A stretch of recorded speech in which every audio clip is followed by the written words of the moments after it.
to me to speak louder because I know my audio isn't very good in my videos and I'm sorry. So let me know if this is better, and yeah, and I will put subtitles on because I'm just lazy, so I haven't bothered, but I will do that too because I know I speak fast and quietly. Sorry. Anyway, let's get on with the video. Put that sign stay. Oh, no. Damn it. Yes. Okay. Hi everyone, it's Jenny. Welcome back to my channel. Today I am here to do my, as usual, belated wrap up for August, but since last month I did a kind of favourites rather than going through every single book I read, I think that works better. So I'm going to do not just favourites but a highs and a lows of my reading month because I just need to make shorter videos because it takes me so long to edit and it's less subtitles, so that's good. Right, so the first book was a reread of Brideshead Revisited, and I got the audiobook because Jeremy Irons narrates it, which obviously was perfect because he was in the TV series back in the day. And I, if I'm honest, really didn't like this book when I first read it. It's by Evelyn Waugh, I don't know if I said that, who I also thought was a woman. I didn't know men used to be called Evelyn too, so yeah, still learning. But it was not a good read for me the first time and I was seriously disappointed with it. I thought it was boring, I thought all of the characters were really self-absorbed and unlikable, and I just, when I reread it and listened to it, maybe partly because Jeremy Irons was reading it to me, but it was like a whole different book, and it's essentially about Charles, who is a student up at, oh god, is it Oxford or Cambridge? Oh, I really paid attention. I think Cambridge, and it is about him meeting Sebastian, who takes him to Brideshead, which is this grand house, and how he becomes involved with that family, and him looking back on those years when he's sort of middle-aged. And I would say that there aren't any particularly heroic or likeable characters in this still, but it was just really beautiful and enchanting writing, and even though it's definitely focused on the privileged class, it does look at an interesting aspect and the idea that you can have land and wealth in terms of physical possessions and houses, but then in terms of actual money and income to run those estates, they can be quite poor. So it's sort of interesting looking at like the war years and interwar years in that way, because it's like bookended by him in the Second World War. So I liked it so much more, and I'm really pleased because I thought I won't ever bother to read another book by him because I was so put off by Brideshead, but now I actually really want to look at even more books. So if you've read anything, let me know that you think's good. And then the next one that I read, which is opposite, it's really tiny, is a short story collection, well, a few of Shirley Jackson's short stories, called The Missing Girl, and this is 3 short stories that are all kind of a bit unsettling. I haven't read her before, so this was really exciting for me. I have heard that I think she tends to have a kind of horror streak in her book. I know she wrote The Haunting of Hill House, and I'm not sure if I'm brave enough to read that because I am such a wuss when it comes to horror. I can't deal with it. Honestly, true story, when I was reading The Woman in Black by Susan Hill, I had to pause it in between and watch Call the Midwife to calm myself down. I couldn't deal with how it made me feel, even though it was quite a good book. So I definitely want to read more by her, but it's clever because the Missing Girl story is about a girl who obviously goes missing, but they can't act, it's like she never existed, and it's the mystery around that. And there's another, probably my favourite story was the third one at the end, and it's about a woman going about her day in New York, and there's this competition about Miss X and finding Miss X, and it's this idea that you can win a prize if you find Miss X and she's dressed in this way, and if you see her, just ask her, are you Miss X, and then you'll win the prize. And she ends up looking like Miss X, and it's like her growing panic, and it's like this nightmare day, and it's hard to make it sound good, but I loved it, and it was really clever and original, and also quite nice to have like woman characters, and it's just a really great mini modern. It's one of my favourites in this collection of 50. I've still got quite a few to read, but yeah, I would highly recommend this one. Then I have Audre Lorde's memoir, I suppose you call it that, and that is Sammy, A New Spelling of My Name, a biomythography. And this is a wonderful kind of coming of age story, I would say, of Audre Lorde, who was born in the 30s in Harlem, and she describes herself as, wait, and look at my notes, a black lesbian mother warrior poet, which is amazing. I haven't actually really read her poetry, but I have read some of her essays, and the way she talks about her exclusion from spaces and feminist spaces and academic spaces because of her being black or being lesbian is really, really great. And this is interesting because it looks at being a lesbian in a time when it still wasn't legal. I think lesbians couldn't be incarcerated, only men could be, but obviously there was still a lot of prejudice around this time, and it's about her sort of finding a new meaning, well, not necessarily life, but just of what she wants in life, and through her different relationships, how she, there are just lots of wonderful ideas, and her description of her kind of first experience of realising that she's a lesbian is really vivid, and I loved it so much, and I definitely would like to read some of her poetry.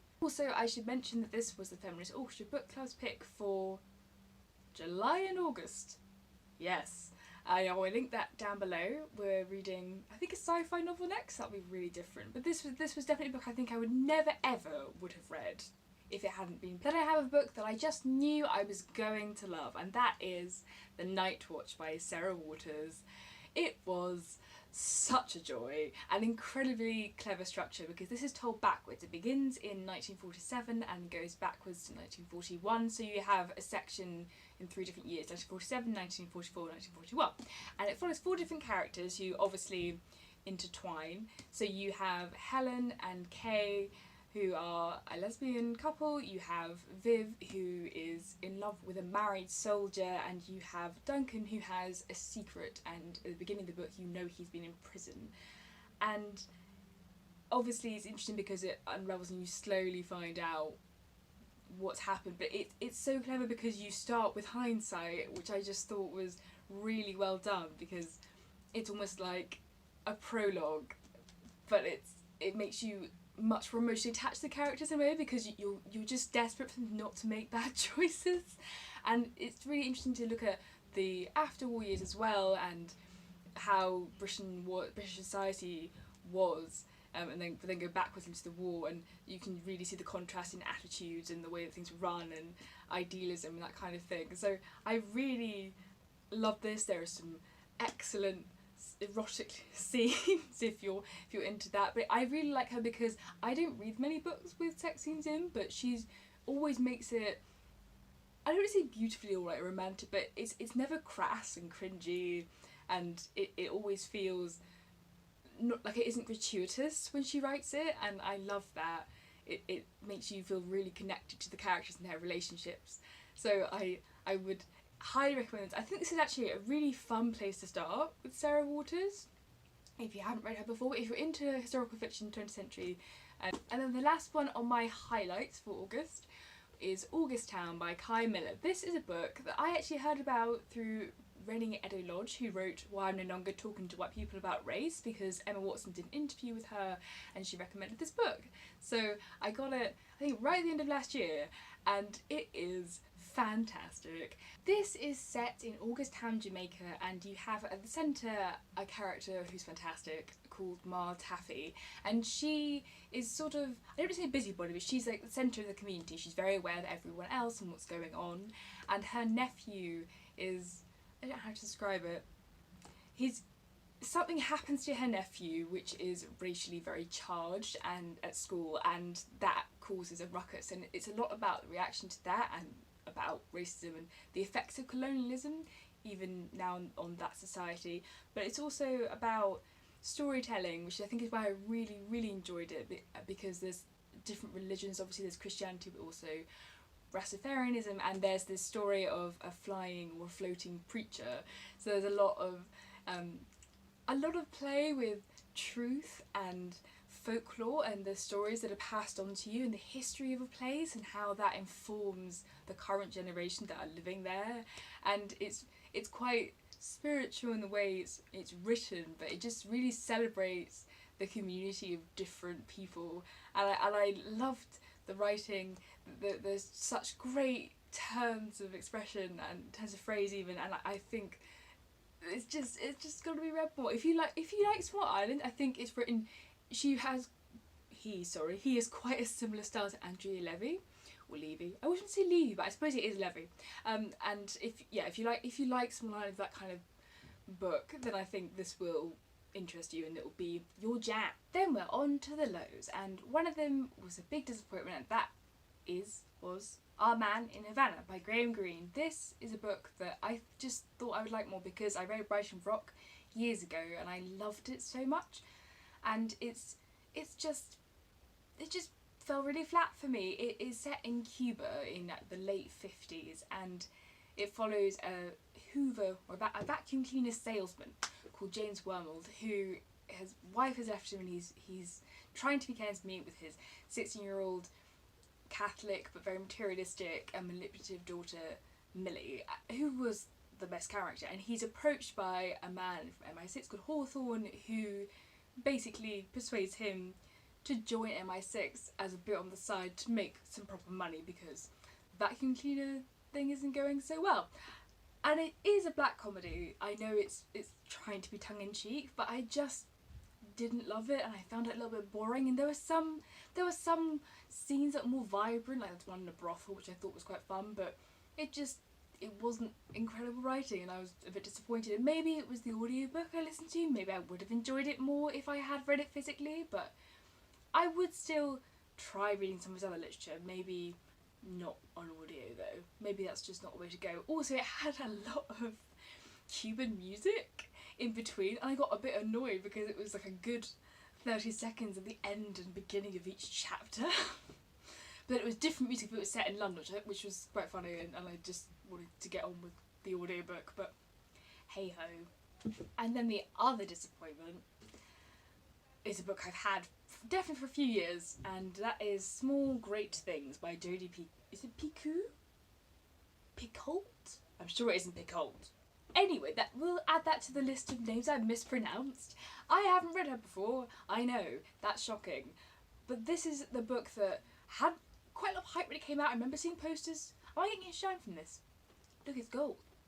Probably not. Anyway, yes, it was kind of billed as a new To Kill a Mockingbird, which is quite a big statement and book to live up to. And sometimes I feel annoyed when people compare it to other big books or other authors, because I just think, but can they not just be themselves? It's fine if you say, if you like this author or if you like this book, you can read this, but when it's saying it's the new, like, Harper Lee, I think, but no, because you just don't do that. You're setting yourself up to fail. But anyway, this is a book about a nurse, a black nurse who tries to, well, a midwife I suppose, who tries to help birth a baby, and the parents are white supremacists and don't want anyone near it, but then after the baby's born it becomes unwell and she tries to save it, but then it dies. So it's about the court case and the prejudice both ways and how that turns out. It was okay. I thought it was a bit overlong. What really brought it down for me was the ending. It was flippin' ridiculous. And you should know this about me. I am the kind of person, if I am really enjoying a book and the ending is terrible, that just ruins it for me. It's the same as a film. It will go down at least 1 star. So even though I feel like 2 stars is quite a harsh rating, because the writing is fine in here, it was just because I was so annoyed. It was such an unbelievable ending. It has such a stupid twist. I wasn't convinced, and I wasn't even convinced before the twist of what the ending was anyway, so I just thought, well, I don't want to give anything away, but I just was so frustrated, and I hate it when people do that, because otherwise it would have just been like an average 3-star read.